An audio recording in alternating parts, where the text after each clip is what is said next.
Bueno, buenas tardes a todos, bienvenidos a una nueva sesión de Club de Lecturas.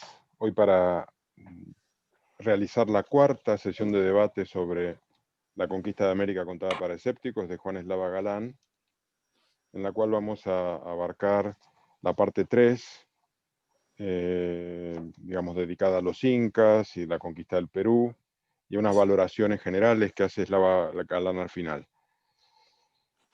Como hay gente nueva, digamos, me gustaría que os presentéis, cada uno por lo menos decir desde dónde estáis. Voy a empezar por Manuela, si no te conectas el micrófono, no lo encendemos de nuevo, pero digo que estás en Pozuela y te doy la bienvenida. Pepa Gandasegui, que me dijiste que estabas en Villanueva de la Cañada, ¿no? Villanueva de la Cañada, sí. Bueno, pues bienvenida también, primera vez. Gracias. Julio, que eres ya habitual, desde Sí, Pozuelo. desde Pozuelo, Madrid. Muy bien. Magda. Hola, ¿qué tal? Yo desde Barcelona me conecto. Muy bien. Enzo. Desde Salto, Uruguay, y es la segunda instancia que participo, y sabiendo que este debate ya fue iniciado, también escucharé y bueno, veré si puedo aportar algo al finalizar. Muy bien, muchas gracias. ¿Y Joan? Joan, desde Arenys de Munt, un pueblecito a 50 kilómetros al norte de Barcelona. Pues al final de tanto decirlo, lo voy a aprender. Ya estás tardando, Jorge. Sí, estoy tardando, sí, es verdad. Soy lento. Bueno, pues nada. Comenzamos entonces. El oro inca, libro 3. Capítulo 92, el mentidero de Panamá. Aquí es donde introduce a Pizarro, ¿no? Francisco Pizarro, tío abuelo de Hernán Cortés, era un militar que había labrado fama de dureza y capacidad de mando. Sin habilidades sociales, era, según Eslava Galán, prácticamente analfabeto. Asentado en Panamá, oyó relatos sobre oro en el Perú y junto a dos socios, Almagro y el cura Luque, montó la Compañía de Levante, con el fin de buscar el oro del Imperio Inca. Zarpan en 1524 rumbo al sur por el Pacífico, pero no lograron superar la llamada Costa de la Muerte, desencontrándose las naves de Pizarro y Almagro, es decir, se perdieron. El primero quedó varado con la tripulación en una costa sin nada que comer, pasando verdadero hambre, según cuenta Eslava Galán, y siguiendo la línea de la costa se toparon con indios que les plantaron combate y tuvieron que huir. Por su parte, Almagro, que se había perdido en el mar, siguió su propia ruta y llegó a dar con los mismos indios, y en el enfrentamiento perdió un ojo. Finalmente lograron encontrarse los dos. Claro, era un fracaso absoluto la expedición y regresaron a Panamá. En el infierno verde. En marzo de 1526, Pizarro vuelve a intentarlo. Pero sí, se me ha quemado, tira. Eh, Qué barbaridad. Cecilia, ¿qué tal? Te voy a poner en mute, ¿vale? En marzo de 1526, Pizarro vuelve a intentarlo, zarpando en su segunda expedición con la idea de salvar los manglares de la Costa de la Muerte, navegando a mar adentro, ¿no? Superando ese primer escollo, dieron con un poblado en el que encontraron bastante oro, y esto los motivó sobremanera a seguir. Los tres socios decidieron dividirse las tareas. Almagro regresó con el oro a Panamá como muestra para conseguir refuerzos. Pizarro se adentró en la selva a por más oro, y Bartolomé Ruiz siguió navegando hacia el sur con el mismo objetivo. Mientras Pizarro sufría las penurias de avanzar por la selva, Bartolomé Ruiz se cruzó con indios procedentes de Tumbes, del norte de Perú, a los que capturó y consiguió hacerse con una gran cantidad de piezas de oro y plata. Estaba claro que había que ir hacia el sur, ¿no? Desde Panamá reciben refuerzos y aquí Eslava Galán aprovecha para incorporar a su tripulación a sus personajes inventados, estos que va incorporando en muchas partes de la novela, bueno, la novela, del libro, Arjona y Chozal Hombro, aunque esta es la parte novelada. Bueno, sin embargo, Panamá desautoriza luego a Pizarro a continuar rumbo al sur, pero este desobedece. Y entonces le plantea a su contingente que dé un paso al frente el que quiera acompañarlo y el que no, que se vuelva a Panamá. Y hay 13 que él marca una raya en la arena, hay 13 que pasan la raya, se animan a seguirlo, ¿no? Llegaron hasta Tumbes pero ante las dudas de Panamá, de si autorizaban o no, decidió hacer un alto para regresar a España con las muestras de oro y plata y procurar la bendición de Carlos V para, digamos, tener el encargo directo del rey y poder conseguir financiación e ir así a por el oro de los incas, ¿no? Entonces, bueno, Pizarro se vuelve a España, se presenta ante la corte de Carlos V, consigue su aprobación y pasa a depender directamente de él. Entonces, con el aval del rey, consigue que un capitalista sevillano financie su expedición al Perú. La corona del Inca. En este capítulo, Eslava Galán da cuenta de la situación de debilidad que estaban viviendo los incas en esos momentos, que vivían casi como en una guerra interna de poder, y además estaba avanzando de manera arrasadora la viruela, que luego fue seguida por el sarampión y la gripe, enfermedades que habían traído los recién llegados, ¿no? Que no existían en América.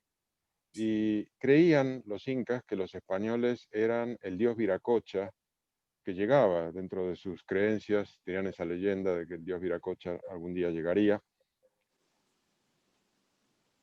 Eslava Galán salta en ese momento al presente, ¿no? Y anuncia que se encuentra en Cusco, la que fuera capital del Imperio Inca, aprovecha para elogiar a dos peruanos que admira, César Vallejo y Mario Vargas Llosa, siguiendo el mismo esquema que en capítulos anteriores, relata un diálogo casual en un bar con un lugareño, un estudiante de ingeniería, que al descubrir que es español, inicia una conversación recordando historias de barbarie española durante la conquista. Eslava Galán hace comentarios tales como "ya empezamos" o "respira usted por la herida". En la conversación deja clara su posición como defensor de la América mestiza, que se asienta en dos culturas y que no debería rechazar ninguna de ellas. Junto a este estudiante, con el que finalmente se termina siendo amigo, visitan el Museo del Oro, lo que les sirve para dedicar el resto del capítulo a describir aspectos de la sociedad inca, su sistema asemejable a un socialismo militarista, las geishas, entre comillas, que se reservaban para sus líderes, la pseudoescritura que habían desarrollado del quechua basada en quipus, ¿no? Como en nudos, su gran avance cultural, pero su desconocimiento del hierro, la grandeza de la capital Cusco, su alimentación basada en maíz y quinoa, el licor de chicha, etcétera, etcétera. Culmina el capítulo explicando que no fue a conocer Machu Picchu, algo que me pareció sorprendente, realmente. Se echó atrás por la cantidad de escalinatas que tenía que subir o bajar, no sé. Yo creo que Eslava Galán ha dado muchas pinceladas de su posición y me gustaría aquí plantear la pregunta de cuál creéis que es la ideología de Eslava Galán.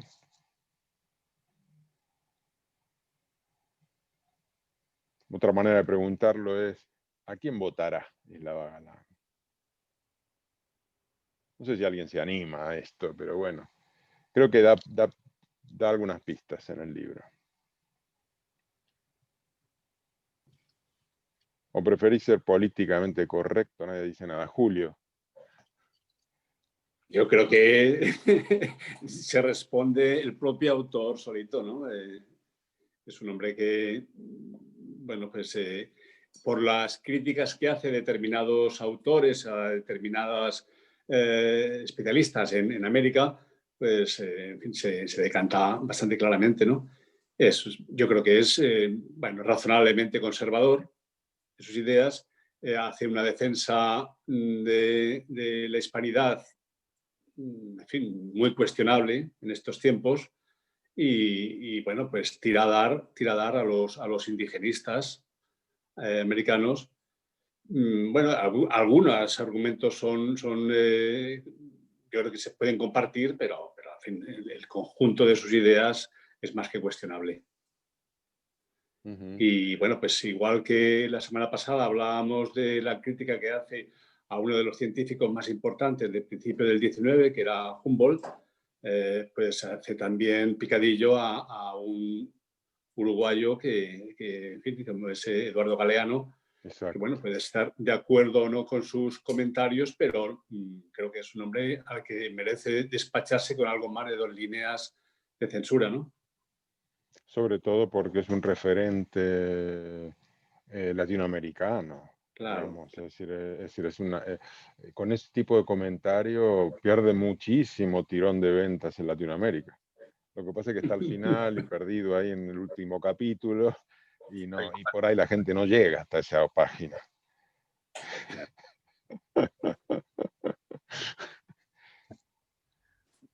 Bueno, si no tenéis más comentarios a esta pregunta, sigo, ¿vale? Las vírgenes de Callas. La nueva expedición de Pizarro resulta exitosa, llegando en 1532 a las inmediaciones de Tumbes, una gran ciudad costera inca que actualmente está en el límite norte de Perú con Ecuador, ¿no? Y más adelante llega a otro poblado cercano que es Serrán. Y es aquí donde el contingente de Pizarro evacúa urgencias biológicas, lo pongo entre comillas porque es la frase que usa Slava Galán, según las propias palabras de él, yo digo violando a las vírgenes del sol que vivían en clausura. Él no lo dice así, pero digamos, es decir, obligan a estas incas recluidas en plan monjas de clausura, que el único fin que tenían era tejer para el ejército inca, y pasan una tarde de amena, entre comillas, supongo que para los españoles más que para las indias. Slava Galán da rienda suelta a su imaginación y relata los encuentros privados de sus personajes Chosalombro y Arjona con las indias vírgenes, y curiosamente, mientras al primero lo describe teniendo relaciones con ella y que tiene que darle un par de golpes para que se deje, el segundo, que yo creo que es como el alter ego del propio Slava Galán, Arjona, que es el personaje que viene del propio pueblo de donde es Slava Galán, solo entabla una conversación con la India. Yo puse aquí no vaya a ser que lo acusen de abusador de menores. Pareciera que Arjona es el bueno, ¿no? Pero bueno, bien. En la tienda del Inca. En Serrán, Pizarro recibió a un embajador de Atahualpa. Slava Galán diferencia los planes de Pizarro de los de Atahualpa, considerando a los primeros mucho más humanitarios que los segundos. Mientras Pizarro solo quería destronar a Atahualpa, arrebatarle el imperio y hacerse con su oro y sus mujeres, Atahualpa planeaba aniquilar a todos los españoles, con excepción del peluquero, el herrero y el domador de caballos. Yo, a la luz de los resultados, no estoy muy seguro de que fuese mucho más humanitario. En noviembre de 1532, Pizarro y su gente siguen avanzando hacia el sur, llegan a Cajamarca. Entran en la ciudad desierta, pues Atahualpa y sus tropas se habían retirado a una legua de la ciudad. Tras contactar con él, este anuncia que vendrá a la ciudad para verse con Pizarro, pero le advierte que prepare el pago para compensar todo el daño realizado. Los españoles temen lo peor, dada la enorme superioridad numérica de los indios. Madrugar a la serpiente. Finalmente, al final del día, Atahualpa y sus tropas entran a la ciudad, pero esta entrada se salda con una masacre en la que murieron entre 2.000 y 10.000 indios, y ningún español. Porque por lo visto, en el momento clave, cuando llega Atahualpa a la plaza, Pizarro le pide al cura que salga a leerle un poco el mensaje de que tiene que renunciar a sus creencias y tal, y está con una Biblia en la mano. Cuando le da la Biblia a Atahualpa, Atahualpa la tira al suelo, y eso es tomado como una afrenta. Al final terminan los españoles disparando contra la masa de indios y hay una masacre. El Atahualpa es detenido por Pizarro porque expresamente no apuntaban hacia él. La diferencia de armamento y la preparación española de la emboscada marcó realmente la victoria, ¿no? Españoles en el Incario. Para entretener al Atahualpa detenido, le enseñan ajedrez. Esto suena a lo que hacían con Moctezuma, ¿no? Cortés también, ¿no? Que le enseñaban juegos y lo mantenían. Si fuese a la actualidad, harían sudokus, no sé lo que harían. Gamificación. Gamificación, sí. En su afán de quedar libre, Atahualpa promete hacerle traer a Pizarro kilos de oro y plata, rellenar una habitación que estaba allí construida, y dijo, te rellenaré esta habitación una vez de oro y 2 de plata. Y lo acepta gustoso Pizarro. Luego, buscando información, efectivamente lo hizo Atahualpa, y durante 3 meses estuvieron viniendo con mulas cargadas de oro y plata, y cumplieron el acuerdo, ¿no? como Atahualpa podía seguir gobernando a los suyos, porque se lo permitía Pizarro en la medida que respondiese a sus controles, desde su encierro Atahualpa ordenó matar a su hermano Huáscar para evitar que tomase el poder en su lugar, porque era un riesgo de que él, estando detenido, fuese suplantado, ¿no? como líder. Bueno, la cuestión es que Pizarro al final, en un momento dado, cuando ya se quiere librar de Atahualpa porque ya no le vale, a pesar de haber pagado, haber juntado el oro y la plata que habían quedado, que iba a juntar por su liberación, pues organiza, dice Eslava Galán, una pantomima judicial y acusa a Atahualpa por varios delitos, entre otros por el asesinato de su hermano, y en agosto de 1533 lo manda a ejecutar.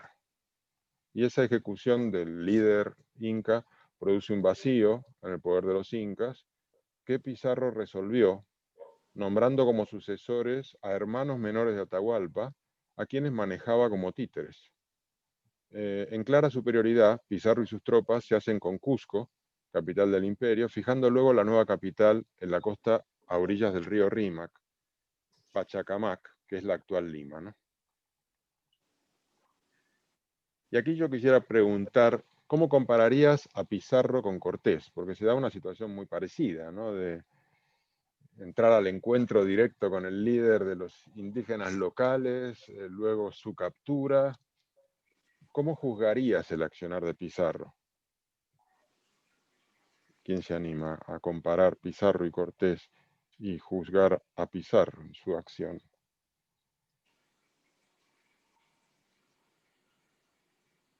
Anímate, Julio. Soy amigo de Pizarro, le voy a tener que defender. A ver. Hombre, como todos estos personajes son muy contradictorios y muy difíciles de dar un juicio de valor así rápido. No cabe duda de que Pizarro era, desde el punto de vista puramente militar, era muy lúcido.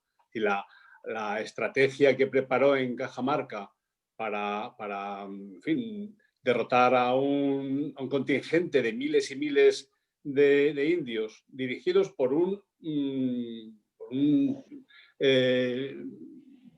rey, su emperador, que estaba muy experimentado en guerras y llevaban varios años peleando en guerras civiles entre ellos y este no se andaba con chiquitas, es decir, no era un hombre tampoco que le temblara el pulso para eliminar a quien hiciera falta, de manera que sus intenciones eran bastante obvias. Y va allí, yo creo que con un grave error de partida por parte del emperador inca, y es que no valoró adecuadamente las capacidades del enemigo.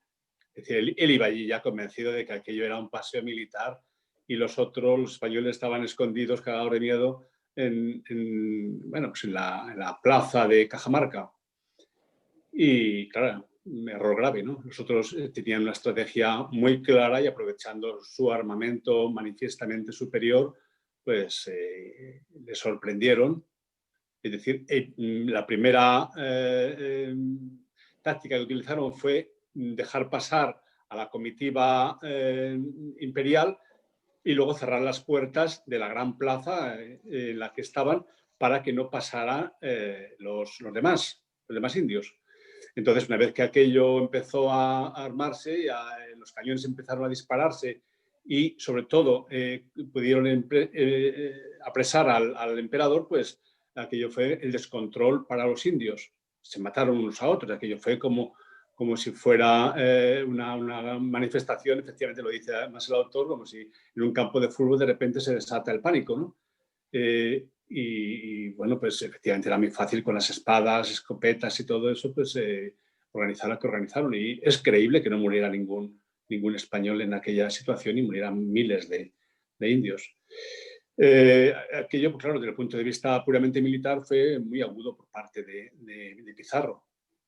Luego, sin embargo, fue bastante sinvergüenza, no siendo capaz de cumplir sus pactos. Se había acordado de buena fe pues una cantidad de oro descomunal, oro que después acabó en Sevilla, se atravesó el Atlántico toda aquella fortuna. Y bueno, pues no cumplió su palabra. Y eso, pues la verdad es que creo que Cortés no lo hubiera hecho. De hecho, Cortés defendió muy dignamente a Moctezuma, y a Moctezuma lo mató a una piedra de uno de los suyos propios, ¿no? De manera que, bueno, ahí yo creo que diferencias importantes. Pizarro era un patán, en el sentido así de, como persona, un tipo sin muchos escrúpulos. Cortés era una persona muy culta para los parámetros de aquella época, y además, desde el punto de vista político, muy hábil, muy hábil. Pizarro en este acto y luego en otros posteriores, sus relaciones con su colega Almagro, pues fueron bastante penosas. En fin, No, no me aparte, enrollo más. es interesante ver que su gran socio Almagro, cómo terminan los dos, ¿no? Sí. ¿Cómo terminan los dos? Los dos muertos, hay que decirlo. Sí, pero bueno, Porque, uno de ellos a manos del otro, digamos, quiero decir sí. que No, y luego Pizarro murió a manos de los a almagristas. manos de los almagristas, Sí. exactamente. De Así manera que los dos recibieron su merecido. Eran dos pájaros en fin, de poco fiar, pero lo cierto es que Pizarro también engañó a Almagro, porque se supone que habían formado una empresa en la que eran iguales, y en el viaje que comentabas en la lectura que hizo Pizarro a España, consiguió una cierta artimaña para que los beneficios de la conquista del Perú fueran para Pizarro. Y Almagro le dejaron en muy segundo lugar. Esto fue el origen de sus piques que no cesaron hasta que en fin, consiguió Pizarro apresar al otro. Y Mandarlo hay matar. ahora la serie de televisión sobre la conquista de Chile, Inés del alma mía, bueno, pues narra un poco estos hechos también. Sí, es interesante que la portada del libro, Eslava Galán escogió a Inés. Llegaremos a algún punto en el que hablamos de eso. Vale. Bueno, Pero pues, no deja de ser cierto que todos estos personajes, igual que cuando hablábamos de Colón, pues son complejos, y en aquella época pues las mentalidades eran muy distintas a la actual.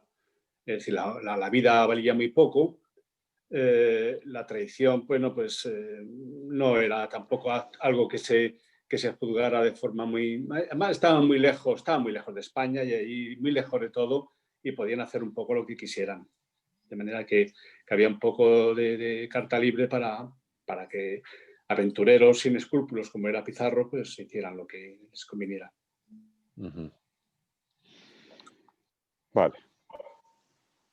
Pues siguiendo entonces, Almagro hace las maletas. Pizarro defendía la mezcla con los indios, conformando parejas mixtas, algo que él mismo hizo al casarse con una hija de Atahualpa, tener 2 hijos, y más adelante con otra y también tener 2 hijos. Este punto está destacado por Eslava Galán como el factor diferencial de la conquista española con otros ejemplos, ¿no? Tras la conquista del Imperio Inca, Pizarro lo dividió en 2 gobernaciones: Nueva Castilla, gobernada por él mismo, y Nueva Toledo, por su socio de origen, Almagro. Sin embargo, surgió entre ambos una disputa por la situación del límite entre ambas gobernaciones, porque esto influía en determinar de qué lado quedaba Cusco, que era la capital del imperio. Ante el enfrentamiento, Pizarro consiguió resolver la disputa alentando a Almagro a hacerse con el supuesto oro que habría en Chile, es decir, tú tienes todo el sur, vete para allá. Y Almagro lo aceptó y encaró una campaña que fue ruinosa para él y para su tropa. Sufrieron muchísimo la travesía de los Andes en la ida y del desierto de Atacama en la vuelta, y regresó con pocos sobrevivientes y las manos vacías. La rebelión del Inca Tupac Hualpa. Manco Inca II, uno de los líderes incas manejados por Pizarro, de estos que él tenía ahí medio como títeres, se rebeló a dicho sometimiento y organizó una rebelión general con el objetivo de acabar con todos los extranjeros. Logró sitiar simultáneamente Cusco y Lima, pero los españoles plantaron batalla a campo abierto y vencieron, logrando el levantamiento de ambos sitios. En esas es cuando regresó Almagro de su desastroso periplo por Chile y se presentó en Cusco como un libertador y apresó a los hermanos de Pizarro. Esta circunstancia provocó la reacción violenta de este, que se plasmó en una batalla, la batalla de Abancay, en junio del 37, de 1537. Pizarro se hizo con la victoria. Almagro fue hecho prisionero y condenado a muerte por uno de los hermanos de Pizarro. Murió ejecutado a garrote en junio de 1538. Este era el socio de Pizarro. Final trágico, ¿no?, para uno de sus socios iniciales. Canela en rama, capítulo 105. Dice, enterado de la existencia de un territorio en el Amazonas rico en canela, especie altamente apreciada en Europa, Pizarro envía a su hermano en expedición para hacerse con ella y de paso buscar el dorado, que es esta idea de ciudad mítica hecha de oro que nunca se encontró porque no existía. Y el hermano de Pizarro queda atrapado en la selva, presa de 1000 penurias. Gonzalo Pizarro, logran llegar al río Coca y allí construyen un bergantín y envían a uno de ellos, a Francisco de Orellana, río abajo, a buscar ayuda, a ver si encuentra algunos indios que los ayuden. Orellana navega durante 2 meses por los caudalosos afluentes del Amazonas, solo puede ir río abajo, dada la gran correntada, es decir, no puede volver. El viaje se transforma en una odisea. Tiene enfrentamientos con tribus hostiles, algunos con mujeres guerreras, las amazonas, y encuentra también alguna tribu más amigable que les permite recomponerse. Hace 3000 kilómetros más de navegación y llega hasta el Atlántico. Por su parte, Gonzalo Pizarro, que se había quedado en la selva, no lograban avanzar y volvieron sobre sus pasos. De los 4000 hombres que formaban el contingente inicial, cuando salieron de Quito, regresarían unas pocas decenas en estado lamentable y sin haber encontrado nada de valor. En una nota al final del capítulo, Slava Galán da cuenta de algunos ilustradores y pintores, el belga Theodore de Bry, el italiano Girolamo Benzoni o la editorial de panfletos ingleses Brucknath, que realizaron y difundieron visiones condenatorias de la conquista española a las que define como parte de la historia negra. Muerte de Pizarro. Lejos de calmarse, las luchas internas de pizarristas y almagristas continuaron al punto que le costaron la vida a Pizarro, que fue asesinado en su propia casa por almagristas que irrumpieron en ella en junio de 1541. Los almagristas se hicieron con el poder, nombrando a un hijo de Almagro como nuevo gobernador. Aquí Slava Galán termina el capítulo haciendo referencia nuevamente a sus personajes inventados, Chosalombro y Arjona, quienes se habrían enrolado en las fuerzas pizarristas que iban a plantar cara al hijo de Almagro. El primero muere de un ataque cardíaco y Arjona, que yo creo que es el alter ego de Slava Galán, le pagó un entierro digno de hidalgo y gastó todo el dinero que tenía en sufragarle 30 misas con hachones de cera. Es decir, que Arjona era bueno. Valdivia y su brava novia. El joven Almagro huye de la batalla, cae preso y lo ejecutan. Enterado de los graves enfrentamientos internos, Carlos V ordena la fusión de las dos gobernaciones en una. Slava Galán cuenta a continuación la conquista de Chile, la fundación de Santiago de Chile, realizada por Pedro de Valdivia. Y aquí es donde elogia el coraje y la autoridad del amante de Valdivia, Inés Suárez, portada del libro. ¿Y por qué? Porque tuvo la valentía en un momento dado de, con sus propias manos, ejecutar a los caciques presos durante el asedio indio a la ciudad y lograr de ese modo desalentar el asedio y frenar el ataque. Valdivia murió más adelante en un enfrentamiento con indios mapuches, capitaneados por el hoy prócer indigenista Lautaro. Que por cierto, dice Slava Galán en una nota al pie que Lautaro es un referente indigenista en Argentina. Yo no lo escuché en la vida. ¿Será porque no soy indígena? No lo sé. Digamos, no, ni me enteré de esa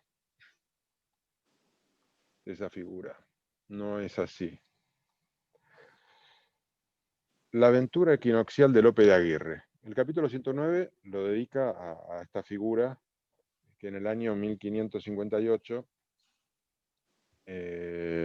bueno, dice, corría el año 1558. Nuestro amigo Arjona había muerto 2 años antes, a los 69 de su edad, en una hacienda cubana, rodeado de indiecitas y de sus hijos mestizos ya mozos. Yo creo que aquí Slava Galán pone punto final a su alter ego, elevándolo a ejemplo de lo que es su concepción amable de la conquista, basada en integración y mestizaje. El capítulo lo dedica a contar la historia de una suerte de antihéroe de la conquista española, Lope de Aguirre, quien diera lugar con su campaña particular y su independencia del poder del rey a una verdadera odisea con el Amazonas como escenario, la cual ha sido objeto de múltiples adaptaciones literarias y cinematográficas. Slava Galán hace un reconocimiento especial a la novela de Ramón Sender sobre Aguirre, y en el final del capítulo, en una nota al pie, hace una relación completa de otros libros y películas, entre estas El Dorado, de Carlos Saura, y Aguirre, La cólera de Dios, de Werner Herzog, esta película tan famosa y tan buena. Aguirre, veterano de guerra, se alista en su momento a una expedición para buscar El Dorado, y al hacerlo logra ser perdonado por delitos de asesinatos cometidos en el pasado. Es decir, era una expedición en la cual, para alentar que se incorporaran reclutas, les perdonaban los delitos. Entonces, con lo cual venía con un pasado bastante crudo. Se trata de reclutar a los camorristas veteranos, dice Slava Galán, que no logran adaptarse a la vida civil. La expedición parte en 1560 bajo el mando de Ursúa. Aguirre es nombrado maestre de campo. Ursúa, que se desplazaba con su amante, sufre un levantamiento interno en el que participa Aguirre y el gran jefe Ursúa resulta asesinado. Ante las tensiones que genera que el amante queda libre y ya todos quieren al amante de Ursúa, pues Aguirre la mata. Y dice Slava Galán, muerto el perro, se acabó la rabia. Aguirre se autonombra comandante y se declara independiente del rey de España. Dirige al grupo con mano de hierro y van avanzando por la selva. Logran llegar al Atlántico. Saquean la isla Margarita, frente a la actual Venezuela. Slava Galán transcribe largos párrafos de la carta que Aguirre le escribe al rey, que me parece un documento súper interesante, y dice: bien mirado, la carta del loco Aguirre es la queja, en el fondo respetuosa, de un patriota dolorido por la corrupción de los políticos y la falta de reconocimiento de los que con su sangre y su esfuerzo han conquistado el nuevo mundo. Con razón se dice que los locos y los niños dicen la verdad. El rey ordena capturar a Aguirre, quien termina siendo asesinado por sus propios fieles. Y yo me pregunto, ¿coincides con Slava Galán? ¿Era Aguirre un patriota? Yo creo que Aguirre es horrible como personaje. Parece un poco arriesgada el análisis que él hace. Bueno, yo no me he leído el libro, vaya por delante, para que lo sepan todos los participantes, pero sobre lo que se está hablando ahora de estas expediciones, estas correrías de muchos de los personajes, a mí me surge una duda, ¿no? Vamos, respecto de lo que el libro cuenta, porque es que eran todos por libres, todas las expediciones eran por libres. Había un virreinato, se supone, o dos virreinatos, quiero recordar, en aquella época en América, ¿no? Y allí nadie reportaba en el virreinato, ¿no? Iban todos, hacían sus cosas y nadie daba cuentas a nada. Aguirre es cierto que se comunicó directamente con Carlos V, ¿no? Pero con el virrey tenía que mantener algún tipo de contacto o alguna comunicación, ¿no? Y por otro lado, lo que comentabas ahora, creo que es sacar de contexto, está fuera de contexto el decir que estos personajes eran corruptos o políticamente o malos políticos. Es que no tiene nada que ver con lo que podemos tener el concepto actual de lo que es un político corrupto o una acción corrupta en política. Aquello no era la política de ahora, es que a mí me parece que la historia del, llamémosle conquista o colonización o como se quiera llamar, de España o de Europa hacia América, tiene muchos vaivenes y tiene muchos entresijos y está enlazada con la política europea. Entonces, desvincular por completo las acciones en América de lo que era la monarquía hispánica. O sea, la monarquía hispánica es que tenía una fuerza colosal, ¿no? Y desvincular todo de la monarquía a mí me parece que es un poco arriesgado, ¿no? Ahí, por lo que estáis contando, lo estás contando tú, En el libro yo creo que existe un vacío, ¿no? En ese sentido. Y desde luego lo de que si eran malos o buenos políticos o que eran corruptos o no, está fuera de contexto. En esa época no se puede hablar de buenos o malos políticos. Eran actores de un poder que residía en la metrópoli, actores de un poder que si no era absoluto en ese momento iba muy encaminado a ser absoluto, ¿no? Pero ellos, por lo que dices, lo que estás contando, que dice el libro, se comportaban autónomamente, a su aire, ¿no? Como si no dependieran de nadie, como si la corona fuera una cosa lejana, que desde luego para ellos estaba muy lejana, ¿no? Pero había virreyes, entonces... ¿dónde están las relaciones de estas expediciones con los virreinatos, ¿no? Es algo que en el libro, por lo que dices tú o por lo que comentas, no aparece, ¿no? No, a ver, permíteme. Yo creo que eso sucede en este apartado porque justamente Aguirre se declaró independiente y rompió con cualquier dependencia del rey y demás. Es decir, es un caso especial. Sí, es Digamos, especial. el resto de personajes no rompieron con la autoridad. Al contrario, Pizarro vino a España para conseguir la bendición del rey y poder tener la financiación para hacer su expedición al Perú. Digamos, yo creo que todos lo que intentaban era puentear al gobernador y tener relación directa con el rey. Eso sí que se Sí, repite sí, en eso muchas sí, ocasiones. sí. Sí se repite, Eso pero nadie cuestiona al rey. desde las casas ocurrió así. Las casas tuvo que abandonar el virreinato y venir a la península para plantear las cuestiones. Intentaban puentear, sí, desde luego, pero esa falta absoluta de relación entre las expediciones y el representante de la corona en América, no sé si es así, que no es que lo niegue, es que me parece raro, ¿no? Que en el libro no se mencione nada respecto de eso. Pues es que creo que sí que se menciona, ¿sabes? No, Claro, que como no lo he leído, claro, pero, no, quizás es el resumen, pero esto es mi resumen, quizás es mi resumen el que ya. no menciona mucho. Digamos, en el libro yo creo que sí. No sé si alguien tiene alguna opinión respecto a este punto. Sobre Aguirre.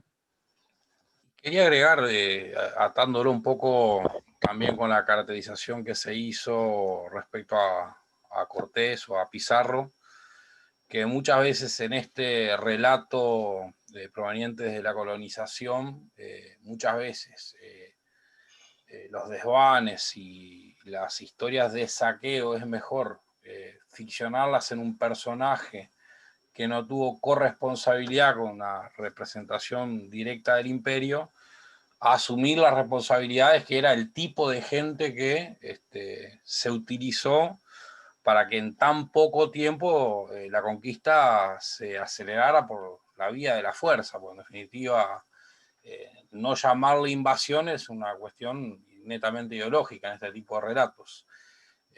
Y creo que lo que se ha logrado con estos personajes fue montar ese relato histórico de un desencuentro intercultural, cuando aquellos que no adhirieron a lo que se pretendía instalar marcaron resistencia y por lo tanto se dio lo que se dio.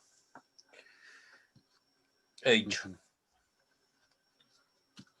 Muy bien, Enzo, gracias. ¿Quién más se anima a opinar?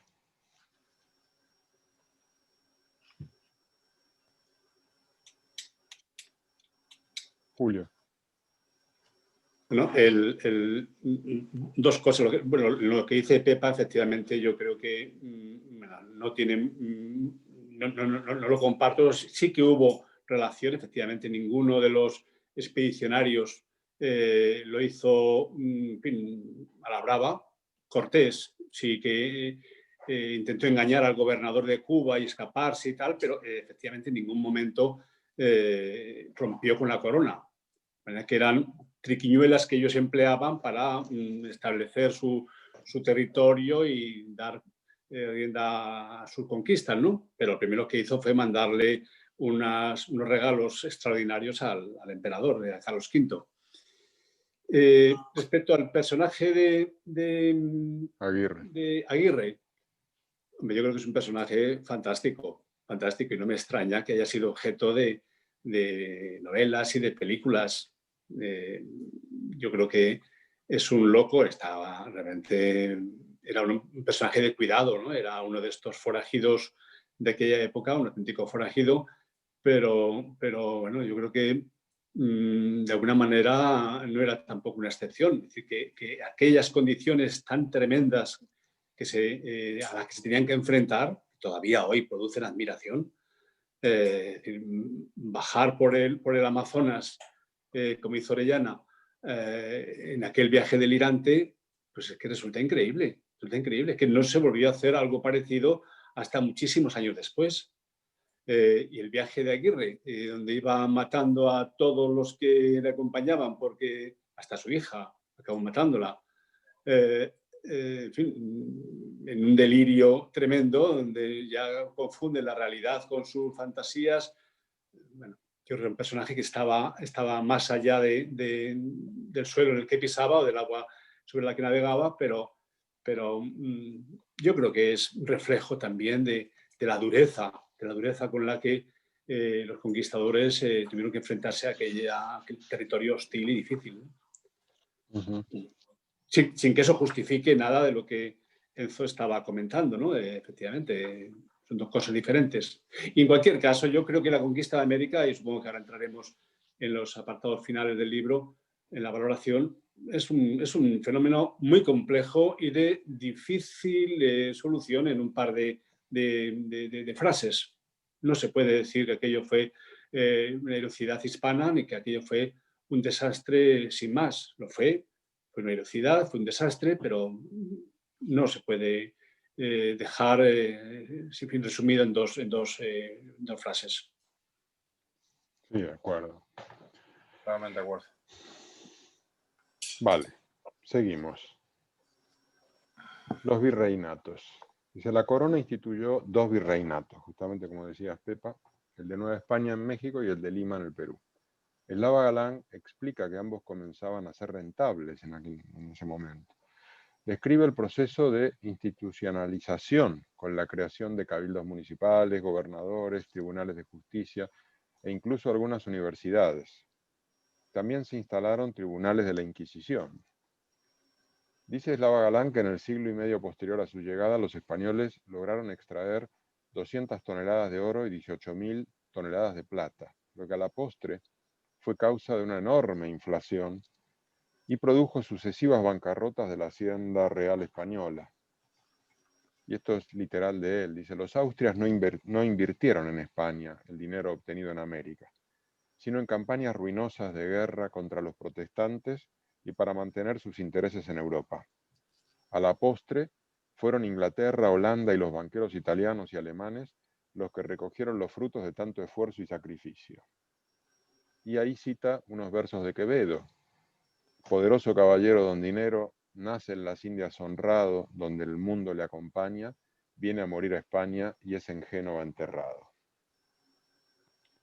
Eslava Galán concluye que el verdadero tesoro fue el que los españoles dejaron en América, su lengua. Y yo me pregunto, ¿quién ganó con la conquista? ¿Estáis de acuerdo con los que ganaron fueron Inglaterra, Holanda, los banqueros italianos? Hombre, ganaron todos, ganó el Imperio Español y Holanda e Inglaterra participaron en los beneficios que tenía el continente americano más adelante, a partir del siglo XVII. El comercio holandés primero y el comercio inglés fueron posteriores, o sea que los réditos de la conquista, de la ocupación, de la colonización y del comercio entre Europa y América en el siglo XVI fueron para España. Eso, vamos, y indudablemente también para los banqueros que participaron financiando expediciones y demás. Pero los beneficios para Inglaterra y Holanda fueron muy posteriores, fueron en el siglo XVII, cuando realmente el comercio holandés primero y que después cede el espacio al comercio inglés se fortalece, ¿no? En el siglo XVII, por ejemplo, había un comercio intensísimo de plata que iba desde Potosí hasta China, y lo hacían los holandeses, los barcos holandeses. Bueno, primero había un recorrido sobre animales, sobre mulos, llevaban la plata a través de las sierras o de las cordilleras hasta que salían al mar, y después por el Pacífico llevaban esa plata hasta China, y era un comercio intensísimo, lo hacían los holandeses, los barcos holandeses, pero eso fue después. O sea que realmente los beneficios, pues participaron fundamentalmente los europeos. Los primeros años fue España, y después fueron otras potencias que tuvieron más fuerza económica de lo que fue teniendo España. Según España o el imperio iba perdiendo fuerza económica, iba decayendo, primero Holanda, las Provincias Unidas y después Inglaterra fueron los que se hicieron con el comercio, pero ahí participaron todos. Vamos, eso es complicadísimo. Además, yo creo que eso es una Sí. cuestión que No, es yo entendí muy compleja. Sí, Slava Galán aquí hace referencia a los financistas a los que tuvo que recurrir España en sus sucesivas quiebras, Sí. y de allí es donde saca lo de que los ingleses, los holandeses, los banqueros italianos y alemanes son los que recogieron las frutas. Pero bueno, Esto fue muy posterior, fue en el siglo siguiente, fue en el ok. siglo XVII. No, bueno, puede ser. Es decir, un punto de crítica a Slava Galán es que Slava Galán no es un historiador. Slava Galán No. es un, ¿cómo diría yo? Una especie de divulgador, una especie de narrador, resumidor, quizás. Bueno, hay un aspecto importante que, bueno, que concreta o desmiente un poco el beneficio que se produjo en España, toda la chorro de oro y sobre todo de plata que empezó a llegar desde allí. En realidad, para la población española fue un empobrecimiento brutal. Si a medida que llegaba plata de América, las condiciones de vida de la gente común empeoraron. Que a lo largo del siglo hubo un economista americano que allá por los años 30 del siglo pasado, 1930, hizo un estudio exhaustivo de la relación que existía entre la llegada de plata americana a España, a Europa, y la subida de los precios. De manera que los precios que habían estado estables, los precios a lo largo de la Edad Media habían sido muy estables, sobre todo después de la peste negra y todo esto, incluso habían bajado. Y de repente, a lo largo del siglo XVI y principios del XVII, los precios se cuadruplicaron. Un proceso lento a lo largo de un siglo, pero muy significativo para aquella gente que no estaba acostumbrada. Y desde luego la subida de los salarios iba muy por detrás de la subida de los precios. De tal manera que esto supuso un empeoramiento muy significativo de las condiciones de vida de la gente común, de los asalariados, de los campesinos y tal. Todo esto acompañado de un cierto encarecimiento de la producción española, que es un poco lo que comentaba Pepa, que empezó a producirse, la producción española dejó de ser competitiva, tanto la agricultura como sobre todo la industria textil de paños, que era muy floreciente en España en aquella época, pues dejó de ser competitiva en relación con la producción inglesa y holandesa. Es por lo que, entre otras razones, la competencia europea empezó a hacer daño también a España.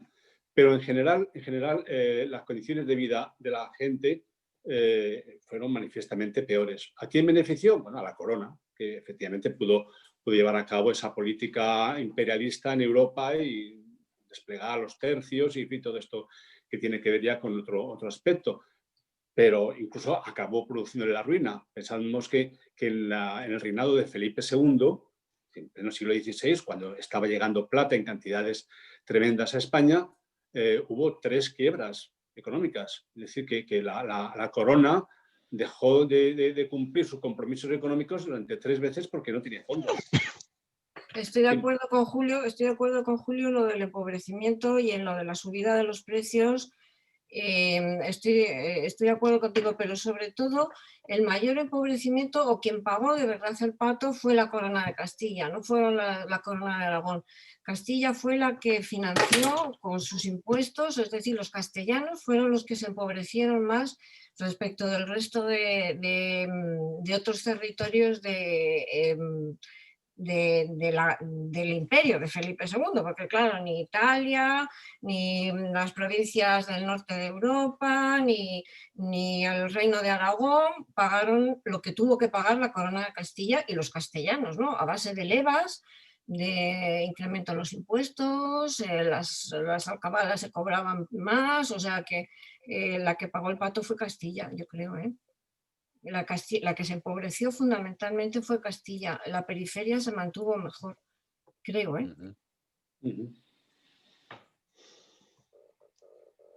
Bien, pues seguimos. Llegamos a estos capítulos más generales, en los que empieza Slava Galán a evaluar en conjunto la conquista. Este que se llama Depredadores o Civilizadores. Slava Galán trae a colación su época de estudiante en Inglaterra y cuenta una discusión con sus compañeras de piso, que eran una alemana y una belga, acerca del papel de España en la conquista. Ante las críticas de la compañera belga, Slava Galán le recordó los desmanes terribles de Leopoldo II en el Congo, y a la alemana le respondió que el Tribunal de la Inquisición mató a mucha menos gente que en las casas de brujas que continuaban en el norte de Europa, incluso en los siglos XVI y XVII. Con este relato, Slava Galán introduce el tema de la leyenda negra, diciendo que los españoles perdimos la batalla de la propaganda. Y esto es una cita textual de él, el libro del bienintencionado pero excesivo padre de las casas, que ponía a caer de un burro a sus compatriotas, se tradujo rápidamente al francés, inglés, holandés, alemán y latín, e inspiró toda clase de libelos contra España y su colonización. Estos panfletos gozaron de gran difusión entre los países enemistados con el poderío de España, que entonces eran casi todos, y contribuyó a la leyenda negra. Destaca, nuevamente, los perniciosos dibujos del grabador Theodorus de Bry. Cita también luego al filósofo Gustavo Bueno y a su clasificación entre dos tipos de imperios, los imperios depredadores y los generadores, y incluye a España entre estos últimos. Defiende la política de mestizaje con los nativos impulsada por la propia corona, la nula discriminación racial de los españoles para con los nativos, con quienes formaban pareja y tenían descendencia. El mestizaje español se diferencia de las políticas de exterminio seguidas en Norteamérica por los ingleses y sus primos yanquis, dice Slava Galán, dando una serie de datos de este extremo, incluido el reparto de mantas infectadas con viruela entre indígenas norteamericanos para exterminarlos, una acción realizada por el propio ejército de los Estados Unidos en 1837. Concluye con una referencia al exterminio de la comunidad tasmana, realizado por los ingleses en Australia a principios del siglo XIX. Y dice, en otros lugares del mundo, esos mismos hijos de la Gran Bretaña demostraron igual amplitud de conciencia en su relación con los nativos que consideraban y consideran inferiores, Nueva Zelanda, Bengala o Kenia. Su historia, que mayormente ignoran, está esmaltada con episodios tan espeluznantes como la guerra del opio en China. Y yo pregunto, ¿la historia negra, la leyenda negra es entonces otra fake news? No hay nada real en ella. Uf, es que a mí el tema de la leyenda negra me cansa mucho, ¿no? Porque los detractores de la leyenda que están pululando últimamente y que se está divulgando mucho, es que nada es blanco ni nada es negro, todo tiene que verse en su contexto y acciones contra la humanidad se han hecho por los europeos en todos los territorios donde han aparecido, ¿no? Y me parece absurdo comparar las relaciones de los españoles con los indígenas americanos y las de los ingleses con los indígenas americanos. Cada uno tenía un concepto, cada uno iba a una cosa distinta cuando llegaban al continente. Unos querían conquistar, colonizar, asentarse, evangelizar, los otros no, iban a comerciar fundamentalmente. las relaciones eran distintas. Yo creo que generalizar en esto es muy peligroso. Indudablemente que los calvinistas alemanes y daneses y del norte de Europa ejecutaron también a mucha gente por problemas de fe y de brujería, quizás más. Las cuentas dicen que fueron más que la Inquisición, no lo sé. Pero andar con comparaciones a estas alturas a mí me parece un error. Comparar si la colonización española en América fue más cruel que la norteamericana o lo que hicieron los ingleses en Australia, es que no viene al caso. No le encuentro sentido a este debate, que además está en el fondo y que está constantemente aflorando, ¿no? Con apoyos a favor y en contra. No quiero pensar que es defendible o no es defendible, no sé, además que es muy complejo la formación de la leyenda negra sobre España. Es algo que influyeron muchos factores, intervinieron muchas cuestiones, ¿no? Y muchos personajes. No es un tema que me guste, fíjate, no participo de él, prefiero no entrar. Bien, Magda. Pues yo creo que mientras no me atrevo para nada a juzgar a Slava Galán en cuanto a si es un buen, malo o regular historiador, creo que eso tendrían que ser los historiadores, ¿no? O la gente que conoce la historia para que valore hasta qué punto pues, los hechos que relata son hechos históricos o qué grado de narrativa hay. Pero lo que sí me causa mucha duda es justamente esta metodología comparativa de la cual estaba hablando Pepa, ¿no?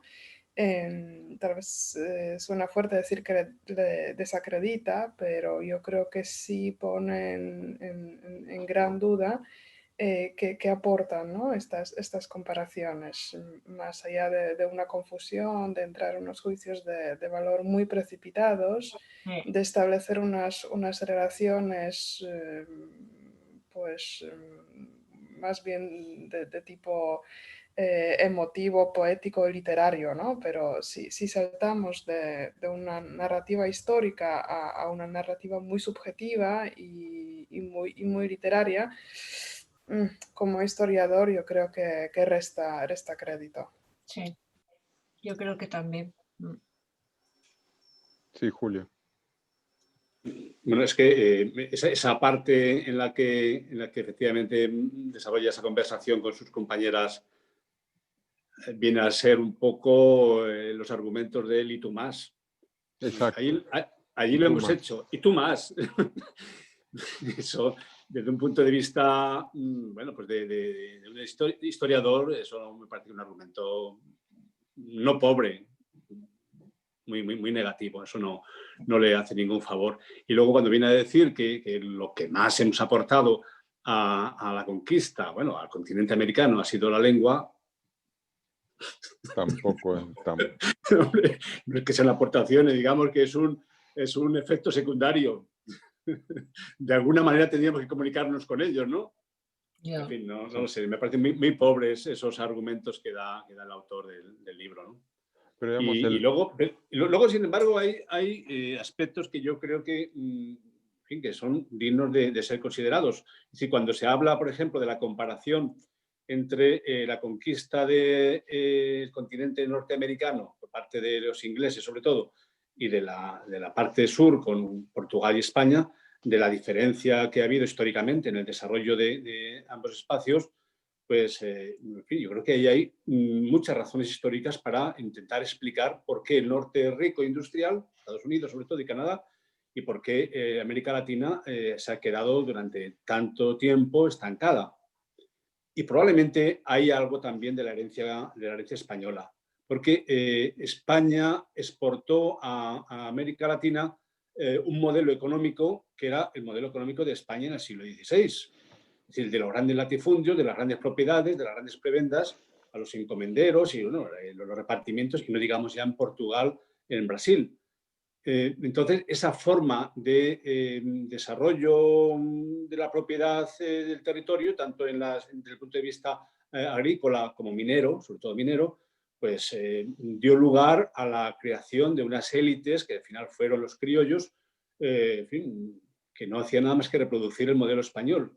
En Norteamérica la situación es distinta. Algunos autores sostienen que la pobreza que existía, a diferencia de la riqueza de México y de Perú, la pobreza que existía en los territorios de lo que ahora es Estados Unidos y la poca población india hacía que no fuera rentable un modelo de explotación parecido al español. No había mucho de dónde sacar y ahí bueno, pues, se originó un tipo de propiedad diferente y con unas perspectivas muy distintas. No lo sé, es un tema. Lo cierto es que hay muchos aspectos, yo creo que de más enjundia histórica que analizar y que explican sin tanta pasión, sin tanto españolismo, sin tanto indigenismo, antiindigenismo. Es decir, que todo esto son calificativos que en el fondo son muy vacíos. Sí, que la historia es más compleja y en general pues los buenos y los malos son difíciles de encontrar, ¿me entiendes? Y bueno, pues los americanos eran buenos y aquello era un paraíso, no es cierto. España era buena y fue a llevar la cristiandad y el progreso y la lengua. Todo eso son puntos de vista muy infantiles, poco serios. Poco serio, sí. Pero hay un punto que él defiende que a mí me parece cierto, que es que los españoles no sentían superioridad racial respecto a los nativos y de hecho propiciaban las familias mixtas, ¿no? Y casi todos estos conquistadores tenían hijos con indias y demás, cosa que no se ve en las conquistas inglesas o de otras nacionalidades, digamos, que ahí sí que me parece que es un punto de diferencia. Yo no sé si en eso tampoco queréis Sí, sí. entrar, pero me parece que eso sí que es un punto muy, muy importante. No hay una componente de superioridad racial. Estoy de acuerdo con eso, eso es cierto, sí, sí. Vamos, a los hechos hay que atenerse, ¿no? En América del Norte desaparecieron prácticamente la población original y en América Latina pues ha sobrevivido en casi todos los espacios, más o menos. En Argentina precisamente no tanto, ¿no? No. En Chile pues un poco menos, ¿no? En Uruguay pues como En Uruguay Argentina. somos una excepción. En Uruguay hubo exterminio por parte de Fructuoso Rivera que lo desconoce Garabal. Sí, bueno, igual en Argentina se exterminó a todos los indios. Exacto. No, lo que pasa es que lo que dice Slava Galán más adelante es que eso ya es culpa de los criollos. Es decir, no fuimos los malos europeos y los peores criollos, es la frase.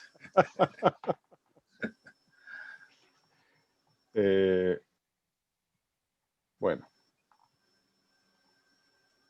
Seguimos al siguiente capítulo, que justamente es la independencia y el exterminio de los indios. Y se explica Slava Galán que la independencia de España en América respondió a una combinación de intereses económicos, por un lado, dejar de pagar impuestos a la corona, y políticos, abrazar el postulado ilustrado de libertad, igualdad, fraternidad de la Revolución Francesa y demás. Según explica, cada nuevo país, en su afán de abominar la herencia española, reivindicó con orgullo su pasado indígena, aunque esta posición inicial evolucionó con el tiempo en sentido contrario, en la medida en que los indios se convertían en un obstáculo y no se dejaban civilizar, y comenzó un proceso de exterminio en muchos países. Yo aquí creo que es una generalización lo que hace Slava Galán, que no aplica a todos los países por igual, y doy el ejemplo de Argentina, donde a los indios se los persiguió y se los planeó exterminar desde el día 1. No hubo ni un solo día de misericordia. Como ejemplo, justamente cita a uno de los presidentes argentinos, Domingo Faustino Sarmiento, que es un personaje harto controvertido, quien abiertamente planteaba el exterminio de todos los indios y era uno de los ideólogos de repoblar Argentina con la buena gente del norte de Europa. Lo que pasa es que le salió mal la jugada y se le llenó a Argentina de italianos y españoles. Fue como un fallo del sistema. Un plan fallido. Bueno, y concluye diferenciando los países donde se produjo mayor mestizaje, Perú, México, Bolivia, Venezuela, Colombia y Ecuador, y aquellos que apostaron por la inmigración europea, justamente Chile, Argentina y Uruguay. Y hace una referencia a Maduro y a Chávez, que pudieron llegar al poder justamente por ese mayor mestizaje que se dio en Bolivia y en Venezuela. Y yo pregunto aquí, ¿la visión actual de España desde Latinoamérica sigue influida por su papel en la conquista de hace 500 años o en realidad responde a acontecimientos y posiciones más recientes? Porque, digamos, yo tengo una respuesta a esto, pero digamos, me gustaría antes abrirla a vosotros. Digamos, a mí me resulta forzada la explicación basada en la conquista, porque es algo muy remoto y que no lo sentimos para nada parte del mundo actual. Sin embargo, sí sentimos desde Latinoamérica, aquí me voy a poner desde aquel lado, que España pertenece al primer mundo, que es parte de Europa, y por tanto es parte de los, en la versión ideológica más de izquierda de explicar el retraso latinoamericano, es parte de la explotación o del sistema de dependencia que se instaló en el continente, a través de esos latifundios y a través de tantas historias. Pero no tiene que ver con la conquista en sí, tiene que ver más con un orden mundial, con un orden como geopolítico, ¿no? Más actual. No sé si alguien más quiere opinar sobre la visión actual Pues, que hay hacia España desde Latinoamérica. Pues vamos a ver, intentar explicar la situación actual desde la perspectiva de la conquista de hace 5 siglos, a mí me parece que no tiene sentido, ¿no? Que es como si nosotros mantuviéramos constantemente aquí en España explicando nuestras estructuras, acordándonos de la conquista de los romanos. Es que no tiene nada que ver, la vida ha cambiado, el mundo ha cambiado, la economía ha cambiado, la política ha cambiado, la situación ha cambiado. Entonces, mantener esa especie de unión o de relación permanente con que fue España que conquistó los territorios americanos, yo creo que eso hay que olvidarlo ya, ¿no? Que no hay que estar constantemente recordándonos esa realidad que es histórica y hay que analizarla y hay que conocerla, por supuesto, pero trasladarla al presente, mantener esa unión del pasado con el presente tan intensamente, a mí no me parece sano. Yo creo que somos mundos distintos y parecidos en algunos sentidos. Como dices tú, España pertenece a Europa, o a las relaciones son más estrechas con Europa, pero mantener esa idea de que la conquista nos está condicionando las relaciones actuales, a mí me parece un error. Es como si mantuviéramos la misma idea con los romanos. Uh-huh. Sí, de todas maneras yo quería contar que, por ejemplo, mi padre, que era muy conservador en sus ideas, era un hipercrítico de la historia argentina justamente por la influencia española. Y él siempre decía que si en los intentos de invasiones inglesas que hubo en 1806 y 1807 en Buenos Aires hubiesen triunfado los ingleses, pues ahora Argentina sería el Estados Unidos del Sur y sería un superpaís. Y esa visión, ese mensaje existe allí. Ah, sí. Sí. Existe bastante. Y en el fondo sigue acusando a España de una especie de cultura más atrasada, poco emprendedora, vinculada como algo más haragán, menos proactivo, menos trabajador. Todo esto un berenjenal metido dentro de la misma concepción, y mi propio padre tenía esa interpretación, lo cual, por ejemplo, mis tías, las hermanas de él, que veneraban a nuestro bisabuelo Dawson, mi segundo apellido, pues tenían la banderita inglesa en el salón de la casa. Era una especie de, también otra pseudo idolatría. No sé, sigue habiendo una influencia. Pero bueno, si no tenéis más opinión. Ah, sí, Joan. Y luego Julia. Sí, yo solo puedo hablaros de mi experiencia personal, ¿no? Yo durante años hacía o intentaba hacer negocios en en Argentina, en Chile, en Colombia.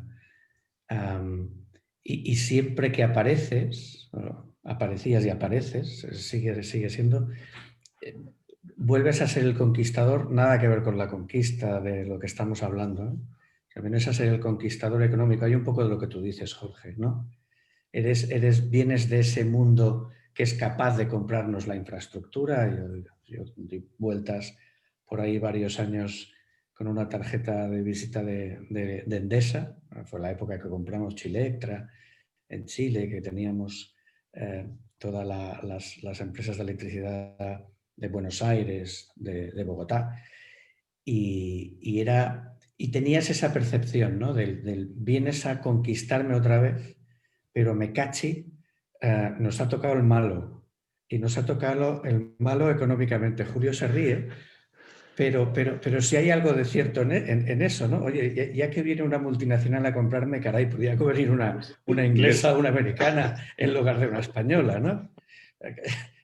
¿De acuerdo? Porque al final Endesa la compraron los italianos y toda la parte de todos esos países se la han quedado los italianos, con lo cual parte de razón tiene. Yo creo que hay algo un poco de lo que decías tú, Jorge, ¿no? De esa, ya no es la conquista del libro de Slava Galán, sino la económica de hace no tantos años, y esa sensación de caray, nos podía haber tocado uno mejor que los españoles. Julio. Sí, estoy de acuerdo con Joan. Pero yo quería tocar un aspecto particular que a mí siempre me ha producido un cierto dolor, ¿no? Cuando se produjo la independencia americana a principios del 19, tenían como referencia todavía fresca la independencia de los Estados Unidos de América. Y la independencia la habían llevado a cabo gente de la Ilustración frente a una corona inglesa en aquel momento todavía muy anclada en sus tradiciones.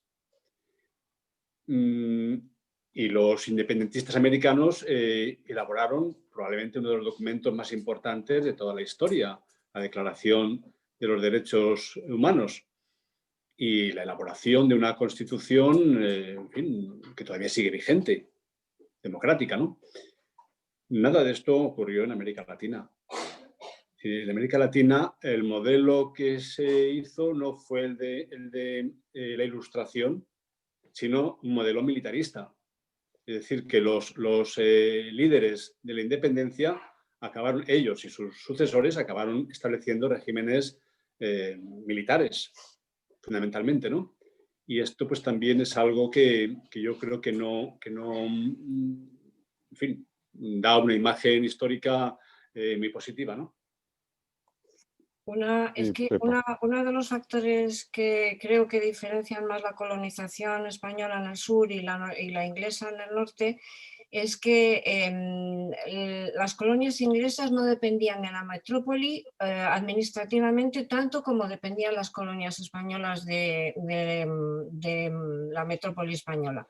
Es decir, las colonias inglesas tenían un nivel de independencia organizativa mucho mayor de lo que tenían las colonias españolas, que seguían con las normas administrativas, la administración española, el municipio, la justicia, el derecho, que se le aplicaba el derecho castellano. O sea que ahí de base hay un factor político que yo creo que facilitó que en el norte las colonias se pudieran independizar mejor de lo que luego fue la independencia de la América Española, que como dices tú fue militarista, no fue una independencia ilustrada, y además fue al rebufo de la guerra de la independencia española, la que teníamos aquí nosotros en casa, ¿no? Y el desconcierto que había y la falta de autoridad que existía o el vacío de autoridad.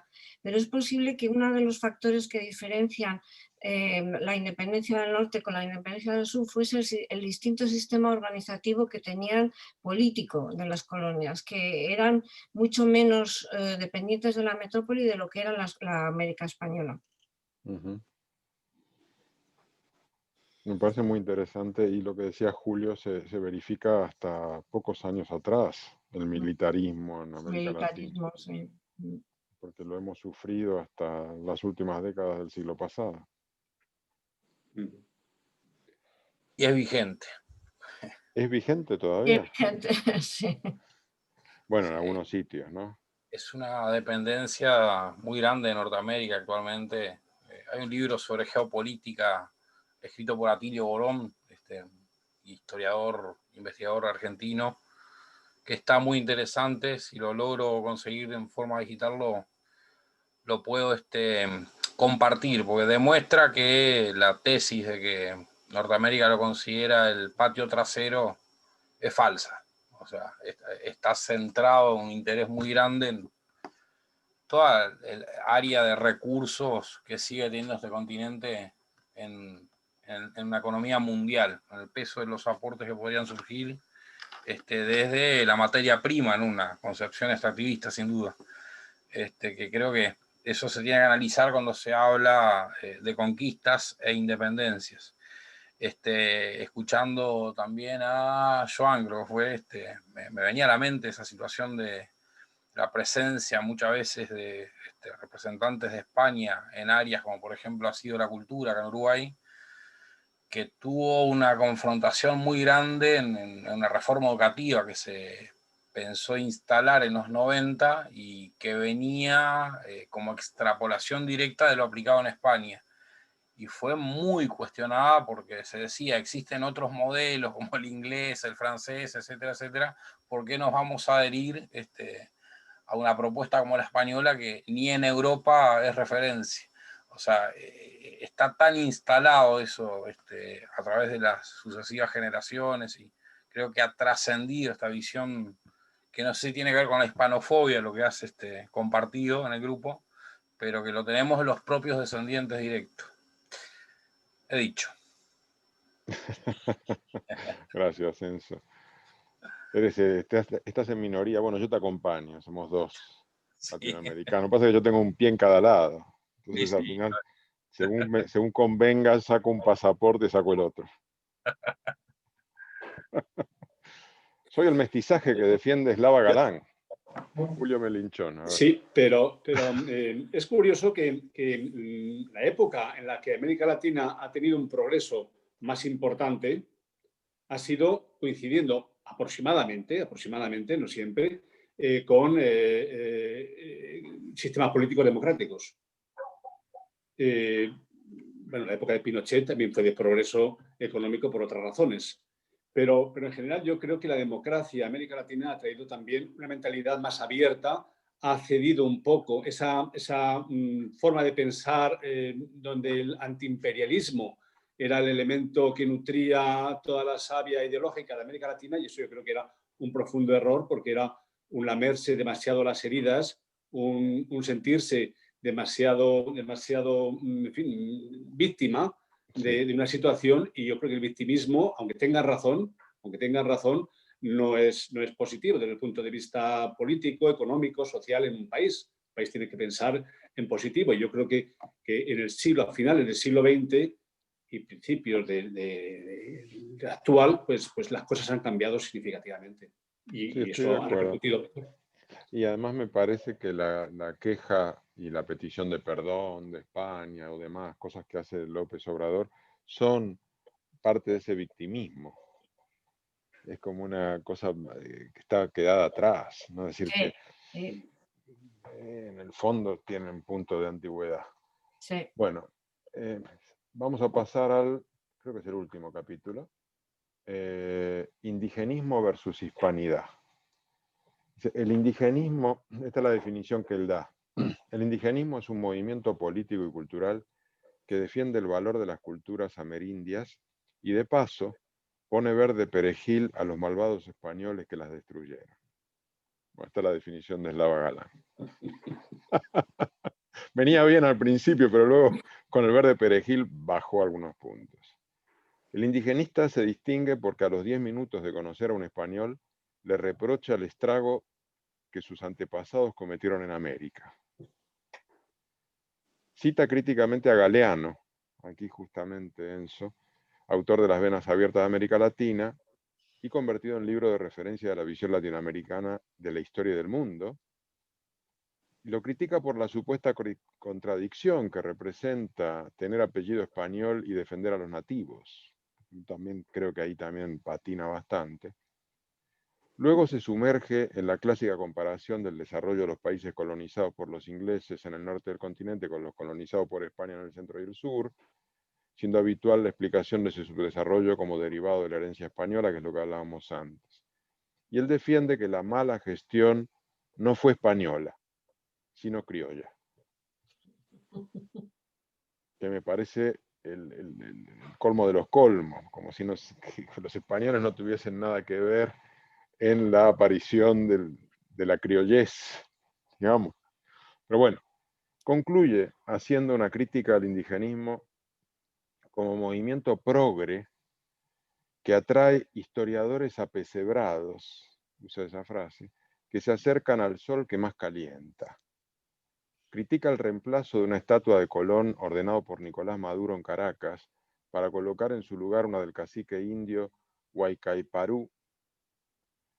Luego, en una nota al pie de página, califica, yo creo, muy despreciativamente a Maduro como antiguo conductor de autobuses que hoy compite con su colega Evo Morales en doctorados honoris causa otorgados por universidades progres. Y yo no puedo evitar decir que el uso que hace del calificativo progre, ese uso despectivo, en eso coincide plenamente con el discurso de Vox, que usa el calificativo progre de manera despectiva continuamente. O sea, me parece muy desafortunado, salvo que ahora descubramos que es de Vox.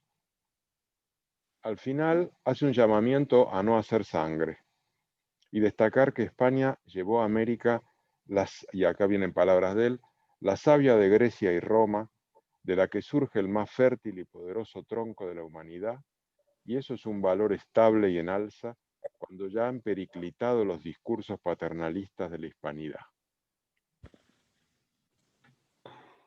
Ahí tendría que decir he dicho, como dice tú, Enzo.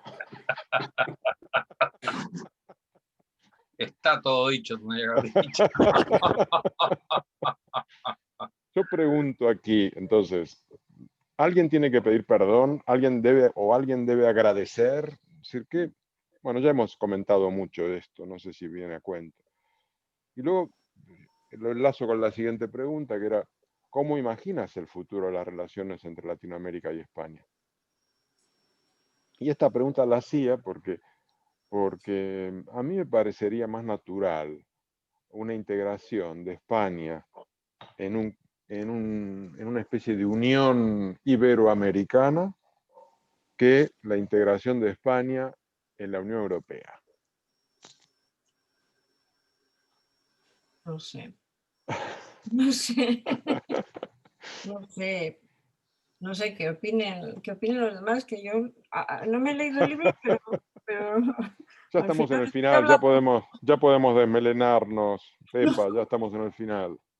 Hombre, yo creo que España, la vinculación que tiene con Europa es real, es ancestral, es cultural, es de todo tipo, ¿no? No tiene por qué estar más vinculada con Iberoamérica que con Europa. Puede estar vinculado con los dos espacios, ¿por qué no? Pero que España se desvincule de Europa para que se vincule más a Iberoamérica, no sé, a mí me parece que es absurdo, ¿no? No lo sé. No sé, quizás esté equivocada, pero creo que las vinculaciones de España con Europa son muy profundas. Muy profundas, ¿no? Pues eso, de cultura, de raíz lingüística, de formación, de el derecho común, de cantidad de aspectos, ¿no? Cada región europea tiene, por supuesto, su evolución diferente y su evolución política, económica, social diferente, ¿no? Pero que la vinculación que tiene históricamente España con América, con Europa, es muy profunda, ¿no? Y desvincularlo de ahí a mí me parece que no tiene sentido. Ahora que también existe la vinculación con Iberoamérica, eso es innegable, ¿no? La presencia española en Iberoamérica fue de mucho tiempo, e influyó mucho y creó muchas estructuras y llevó una cultura, indudablemente, y eso tampoco se puede despreciar. Puede estar en los dos sitios, en los dos espacios, ¿no? Eso. Lucila, habías pedido la palabra, ¿no? Y luego Magda. Sí, era porque, bueno, he tenido un problema de sonido y entonces no te había oído bien la pregunta. La pregunta que has hecho es que si en vez de estar en la Unión Europea deberíamos estar más bien en la unión con los países hispanoamericanos. Bueno, a ver, ese es mi Me- la pregunta era cómo imagináis el futuro de las relaciones entre Ah, Latinoamérica y España. sí. Y también la relacionaba con estas peticiones de perdón que está haciendo López Obrador. ¿Alguien tiene que pedir perdón para mejorar las relaciones o no es necesario? Las vinculaba a las dos y añadía una idea que es que me parecía que hay más afinidad en el espacio iberoamericano que con muchos de los miembros de la Unión Europea. Es decir, afinidad Bueno, cultural. pues yo creo que nos sentimos más cómodos en la Unión Europea, en eso estoy con Pepa. Y bueno, después de haberos escuchado, que antes quería haberle preguntado a Enzo lo de si en Uruguay también tienen lo que nos explicabas tú de tu familia, de que hubieran preferido a los ingleses, a los españoles, pues evidentemente si hay esa siempre incomodidad hacia España, yo creo que estamos mejor ubicados en Europa que en Hispanoamérica, ¿no? Pero es un caso puntual de mi familia. Más vale casita, No lo tomes como regla general. Pero bueno, luego también ha hablado Enzo y ya me lo ha aclarado y efectivamente es así. Luego ha hablado Juan también y también. Entonces, bueno, pues yo no sabía que preferían tanto a los ingleses y tampoco... Bueno, a nosotros ya sabía yo que nos tenían un poquito de inquina, pero así tan abiertamente no lo sabía. O sea que yo creo, como Pepa, que más vale que nos quedemos aquí, ¿verdad? Más vale, sí. Bueno, yo pienso que podemos estar los Y dos. bueno, que ellos vengan cuando quieran. Aquí sí. Que ellos vengan cuando quieran.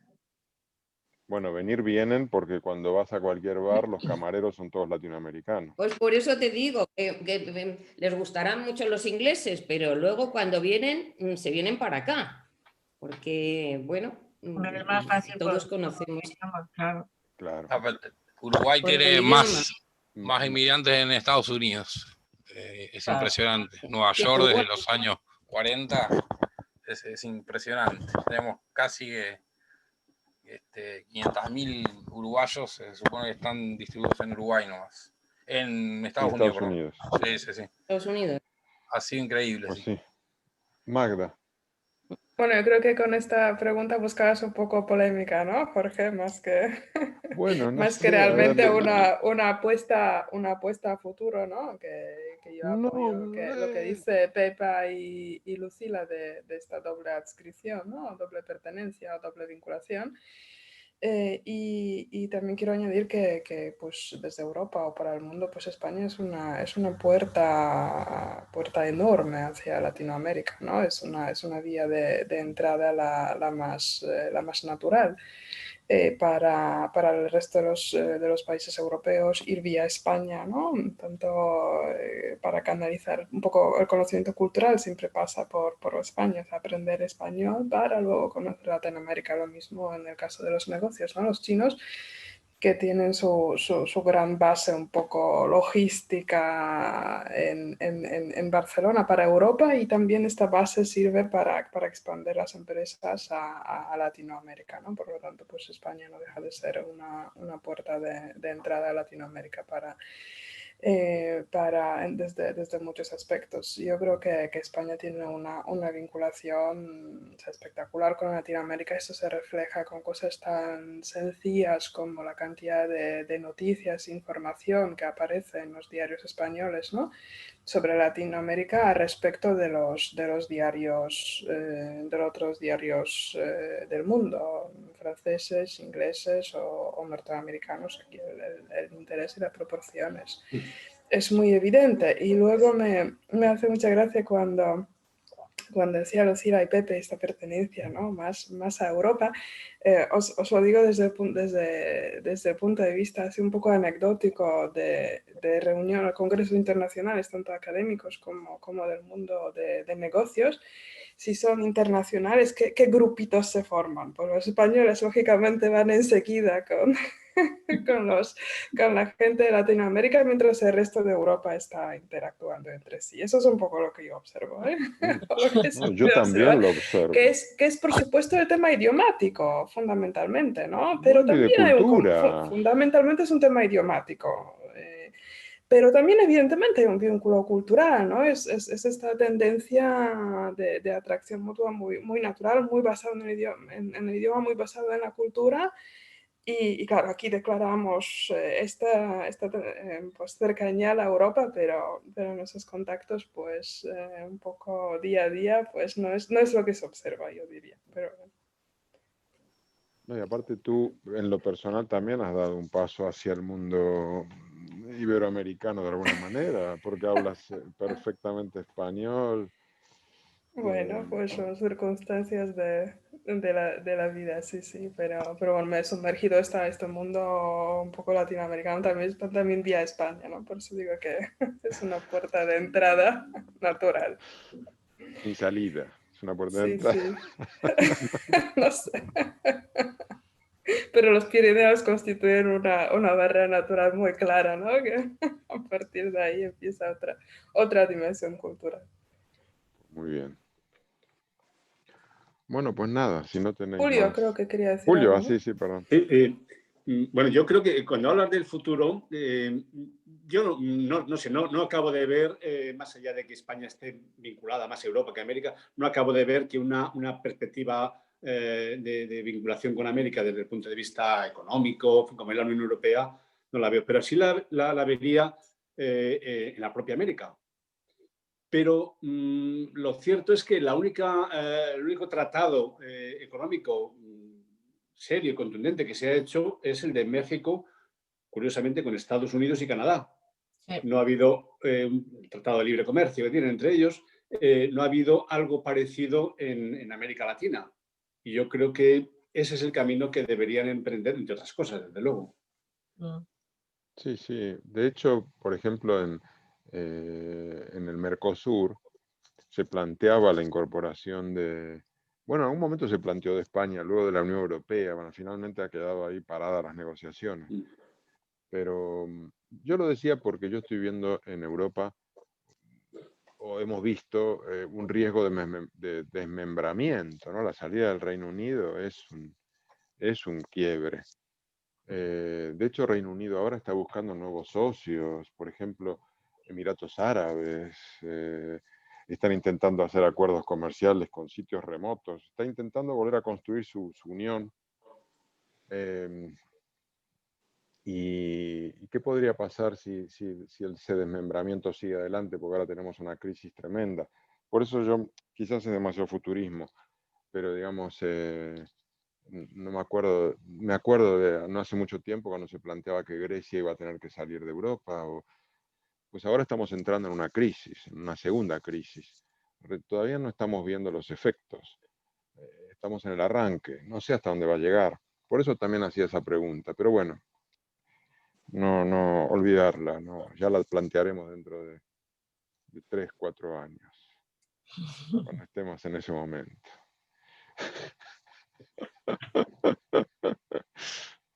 Bueno, pues si no tenéis ningún comentario más, hemos llegado aquí al final del libro y damos por terminado. Simplemente os comento que el jueves tenemos una sesión especial de estas que hacemos cada 2 o 3 meses de lo que llamamos debates urbanos. La vamos a dedicar a investigar, a analizar la relación entre ciudades y felicidad. Y vamos a utilizar como hilo conductor el libro Happy City, que es un libro de un geógrafo canadiense, Charles Montgomery. Muy interesante.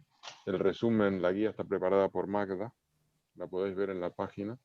Y va a haber un montón de invitados muy interesantes y además una invitada especial que va a ilustrar todo lo que se diga gráficamente en vivo. Y va a ser bueno, yo creo que va a ser un experimento Un experimento, que va a total. salir muy bien. Así que eso es el jueves a las 6 de la tarde. Tenéis es el mismo link de siempre, es este mismo Es link. el de siempre. No es el mismo link de siempre, no, Jorge. perdón, No, este no es el... pasaremos a otro sí, link, sí, perdón, porque es perdón. un foro más amplio, entonces Perdón. Sí, sí, sí. Vale. no te Bueno, preocupes. si entráis en la web y pinchás en ese cartel, os va a mandar al link que corresponde, que es Ujú. donde hay que inscribirse. Sí, sí, vale. Y luego el sábado próximo terminamos con el otro libro que nos ha enganchado tanto, Tres utopías contemporáneas, bueno, que con el fondo no se ve muy bien, No se ve, ahora Ahí sí. está, Ahora. de Francis Wolff. Justamente el tercer apartado, que es su propuesta, ¿no?, de utopía humanista, o utopía cosmopolita la llama. Sin toros, espero. Esperemos que sí. O con toros, pero en libertad. Yo creo que va a entrar a matar en esta parte ya.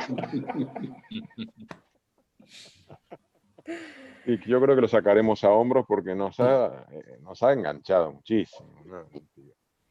Y bueno, y luego el otro sábado, sábado 7 de noviembre, es un día también especial porque lo vamos a dedicar a presentar los resultados de la encuesta de lecturas para el próximo año y todo el programa de lecturas. Ahora mismo estamos con Magda organizándolo y lo presentaremos el sábado 7. Así que nada, tenemos muchas actividades.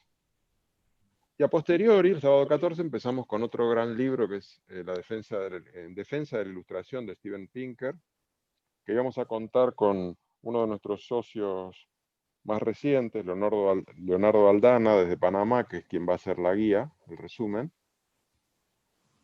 Y a posteriori también empezaremos en algún momento con Feminismo para Principiantes, que también se ha propuesto otra socia reciente, que ahora no me acuerdo el nombre. Ural, ¿no? Si no me equivoco. ¿Perdón? Ural. Ural, sí. Sí.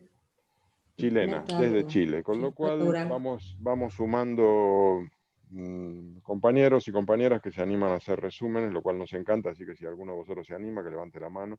Ya hemos pensado en ti, Julio, para algún libro de historia, creo que te lo tienes ya. De las que has propuesto que han salido en la recontraganado. encuesta, ya te los adelanto.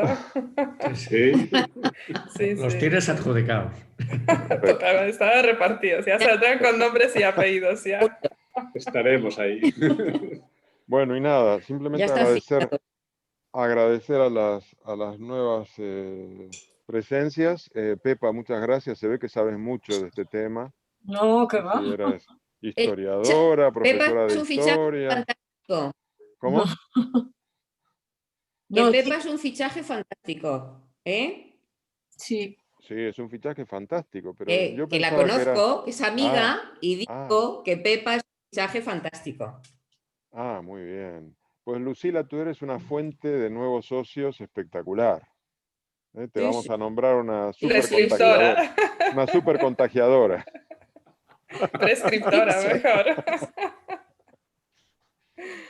Así que nada, muchas gracias por tu participación, Pepa, también a Manuela, aunque no Gracias a prácticamente... vosotros. Gracias a vosotros por dejarme participar. Bueno, eres bienvenida para los siguientes debates.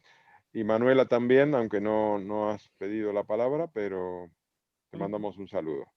Sí. Bueno, y Cecilia, que también está en mute. Manuela también es amiga, Ojo, pero bueno, Lucila, pero estás... está muy calladita. Sí, ya veo. Sí, Pues nada, sí, yo esto lo overbooking voy a poner yo de amigos. pues me encanta. Tenemos que pensar en algún tipo de premio. Pues nada, Bueno. muchísimas gracias a todos y nos vemos el jueves en Debates Urbanos. Jueves. Venga, gracias a ti. Hasta luego. Adiós. Adiós, hasta luego. Cuidaros. De- Adiós. Igualmente. Hasta luego. Bye.